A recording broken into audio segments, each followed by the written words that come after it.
Okay, let's try this problem with a rain gauge here. It's in the shape of a cone. I guess the water flows in here, and then you know how rain gauges work. Yeah, and you can tell how much rain has fallen by, where the level is here.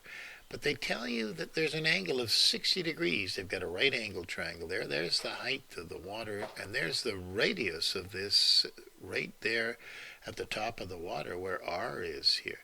But that's kind of interesting. It's a right angled triangle. They gave us an angle. And the first question is, determine R in terms of H. We got to figure out R, but we got to use H. Well, 60 degrees, isn't that, right angle, that's opposite over adjacent. That's just the tangent. H over R is the tangent of 60 degrees. Then all you have to do is multiply by R, divide by a tangent of 60 degrees, and you got what R is. R is H over the tangent of 60 degrees. You can put that in it's actually root 3. The tangent of 60 degrees is root 3 over 1. So there you go. There's R in terms of H. Question 2. Determine the derivative of the volume of the water with respect to H. Well, first we got to find the derivative using H. And then they want us to put 9 in there for some reason, but let's see.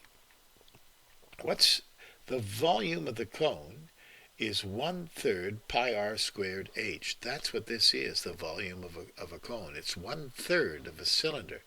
But hey, we know what H is. We can put it in there.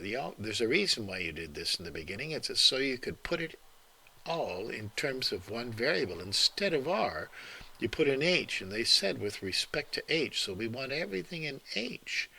Well, that's pretty nice, because what do we get? Root 3 squared is 3. 3 times 3 is 9. And H squared times H is H cubed. And now all we have to do is take the derivative. So we go 3 times a ninth is a third. You bring it down 1. There's the derivative.